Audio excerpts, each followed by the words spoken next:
After my father suddenly passed away from an unexpected illness, leaving behind a staggering $2 million debt, my mother and brother Tom took matters into their own hands. They decided how to handle my father's inheritance without consulting me, leaving me to bear the brunt of the debt. My frustration with them reached a boiling point, but the thought of their future struggles made me smirk inwardly. I'm Nancy, a 24-year-old single woman working as a nursery teacher at a daycare. I graduated from a junior college and have always lived at home with my father, mother, and my brother Tom, who is close to my age. Since childhood, Tom and I haven't gotten along. A graduate of a prestigious university, Tom looked down on me for my junior college education. His arrogance was matched by his frequent mockery of my modest personality and average looks. With your plain appearance and lack of impressive credentials, who would ever want to date you? He would sneer. In reality, I do have a boyfriend, but I keep this a secret to avoid provoking Tom's scorn. Though Tom's sarcasm used to sting, those days are long behind me. I now take great pride in my work as a nursery teacher, finding immense joy in interacting with children and watching them grow. Tom's words no longer faze me. My mother, who reveres Tom for his prestigious university degree, constantly boasts about him to relatives and neighbors. In stark contrast, I was often treated as an afterthought. It was clear that my mother favored Tom and showered him with preferential treatment. Unlike her, my father always had my back. Whenever my mother gave snacks exclusively to Tom, my father would secretly share the same treats with me. He would proudly express his admiration for my choice to become a nursery teacher, and I deeply cherished his supportive gestures and words. My father was the CEO of a small company where Tom also worked. Unfortunately, the company's financial situation had been deteriorating recently. Despite my father's relentless efforts to cut the deficit and his late nights at the office, Tom remained indifferent. I can't work for a company run by someone who looks so evenly poor, Tom said, resigning from the company to take a position elsewhere. Since her marriage, my mother had stopped working and fully dedicated herself to managing the household. With no experience in supporting my father's business, she didn't grasp the challenges he faced. Despite witnessing his daily struggles, she criticized him for the company's lack of success. The company is still struggling. If you don't resolve the deficit soon, I won't be able to buy that new bag from the magazine. Honestly, what are you doing every day? You're completely useless, my mother said. She had an insatiable appetite for spending, especially on luxury items, often making impulsive purchases. Her dismissive attitude toward my father, as if she couldn't see the value of his hard work, filled me with outrage. Though I'm no business expert, I've witnessed my father's tireless efforts from a young age and understand how challenging it is to manage a business. My mother, who has been with him for years, should recognize this as well. I couldn't fathom why she would blame him as though he were incompetent. One day, my frustration boiled over, and I confronted my mother, demanding she stop belittling my father. Her response was dismissive and condescending. Why should I be scolded by someone like you? People without an education should keep their opinions to themselves. Don't speak on things you don't understand, she retorted. Tom, seemingly influenced by my mother's attitude, joined in and criticized me harshly. It was clear that despite sharing the same blood, our values and personalities were worlds apart. Nancy, don't let their words affect you. Education doesn't define your worth. Take pride in your role as a nursery teacher. That's what truly matters, my father said. His words of encouragement warmed my heart and bolstered my resolve. Even though part of me wanted to stand up to Tom and felt overshadowed by him, my father's support made me feel fearless. As long as he was by my side, I knew I could face anything. An unexpected event shattered my world. Father, I was horrified to learn that my father had collapsed at work. The company staff who reached out to me said he was rushed to the hospital in critical condition. Without hesitation, I dashed to the hospital, only to find that my mother and brother were nowhere to be seen. I'm too busy to leave. You'll have to handle Dad's care, my mother said. I was stunned by her response. How could she claim to be too busy when my father's life was at stake? As a jobless person, surely she had more flexibility than I did. What could possibly be more important than being there for my father? In disbelief, I took care of the hospital formalities and listened to the doctor's grim news. My father had acute heart failure and only had a few days left. I visited him as often as I could, hoping to see his smile once more. A few days after his collapse, as if sensing my presence, he briefly regained consciousness while I held his hand. "Dad, I'm so relieved to see you. Do you recognize me? Can you hear my voice?" I pleaded desperately, but he looked at me with a distant, vacant stare before quietly closing his eyes, never to open them again. Until my father passed away, neither my mother nor Tom made any effort to visit him. They only appeared just before the funeral, clearly reluctant to oversee the arrangements. During our conversation there, it became apparent that my father's company had gone bankrupt, leaving behind a $2 million debt. "Inheritances come with debts," my mother said, her tone dripping with disdain.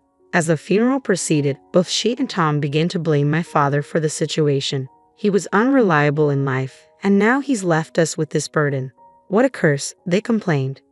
"What are we supposed to do about all this debt?" my mother wondered aloud. "I have a suggestion," Tom said with a smirk, turning his gaze toward me. "Since Dad had such a soft spot for you, why don't you inherit everything? You can also take on the debt. It's only fair to repay the love you received from him," my mother added, her voice carrying a sense of cold expectation. Unbelievably, my mother and Tom were trying to offload both my father's inheritance and his debts onto me. Despite my father's passing, they were more concerned with their own interests than with mourning his loss.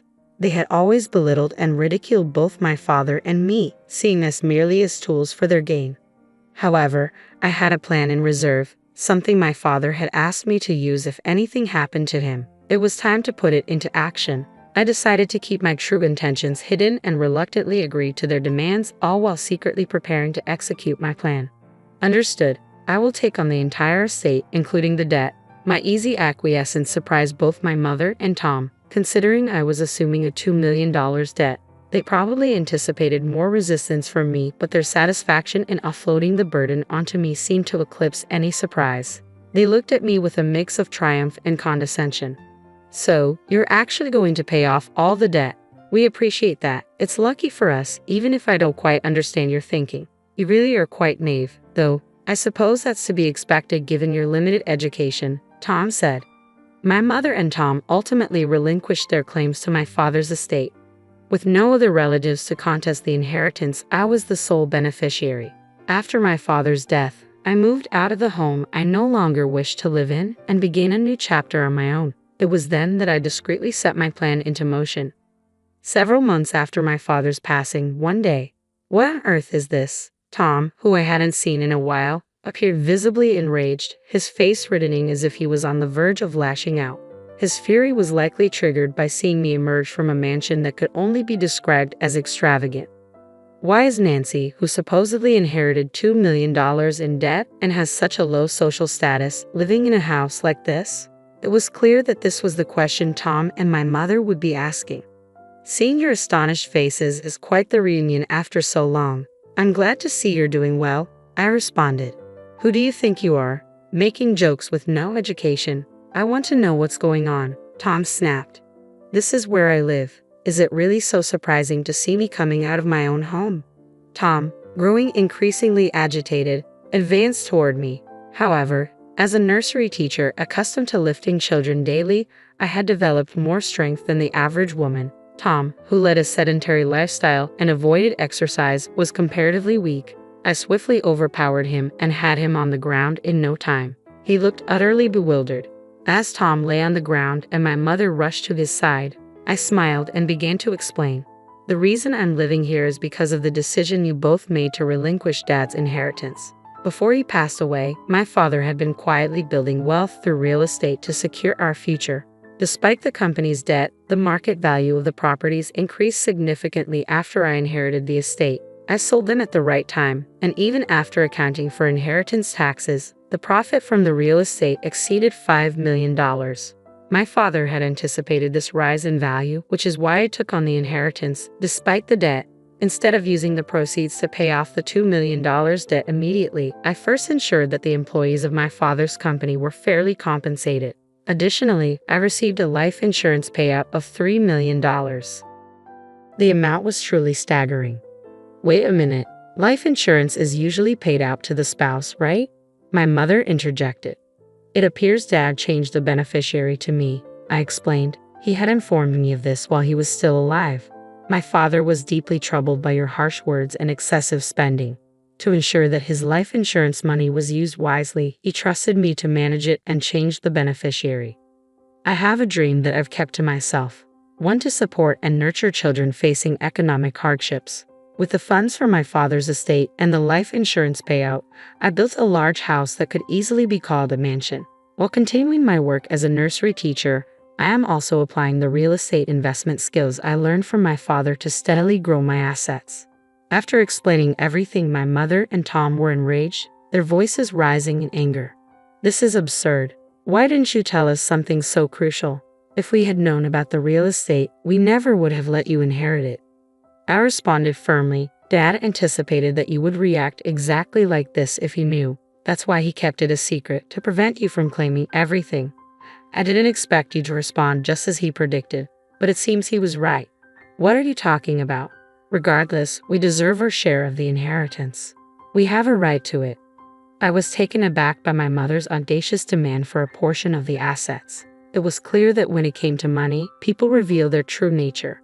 My mother and Tom were showing their cowardice and arrogance, just as I had always known them to be. "You both forfeited that right when you renounced the inheritance. It's not possible to reclaim it now. I cannot hand over the hard-earned assets my father accumulated to people who are consumed by their own greed." The ignorant, uneducated one just won't stop whining.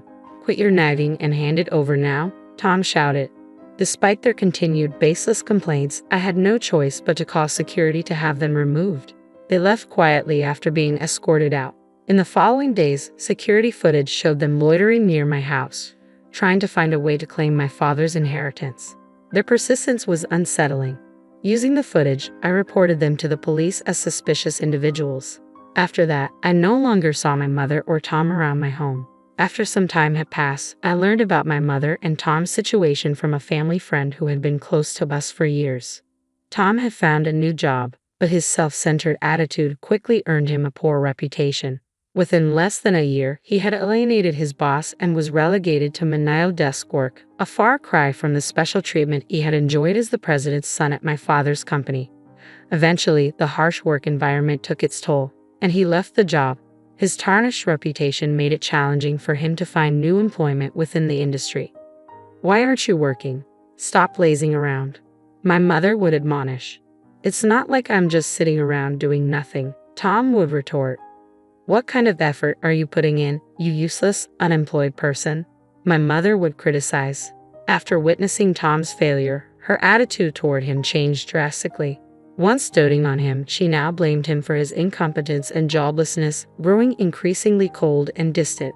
The shift in my mother's behavior placed immense psychological pressure on Tom, eventually leading him to become a recluse. Having relied on my father's income for years and never having developed the skills or inclination to work, my mother now faces financial struggles alongside Tom. Both are struggling to make ends meet. As for me, I am happily married to the man I had been dating, and we now live in the large house I own.